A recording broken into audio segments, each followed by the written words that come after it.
आप देख रही हैं किड्स चैनल किडी मिडी। आज की कहानी का नाम है हानी और सच्ची दोस्ती। एक दिन खूबसूरत पार्क में हानी अपनी साइकिल पर अपनी सफेद बिल्ली के साथ खुश खुश जा रही थी। उसके दोस्त आली, अयान और सारा झूलों पर खेल रहे थे। हानी ने दूर से देखा कि सारा के हाथ से कुछ जमीन पर गिर गया है और रंग बिरंगी पेंसिल्स बिखर गई है। हानी फौरन साइकिल रोक कर नीचे उतरी और अपनी बिल्ली समेत सारा की मदद करने लगी। अयान भी फौरन आ गया। सबने मिलकर पेंसिल्स चुन ली। सारा ने खुश होकर कहा, आप सबका शुक्रिया, तुम सच्चे दोस्त हो। उसके बाद सब दोस्तों ने एक साथ खेलना शुरू किया।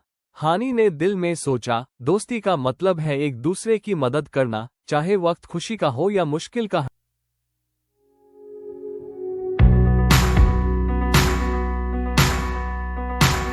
Fun learning and stories for kids.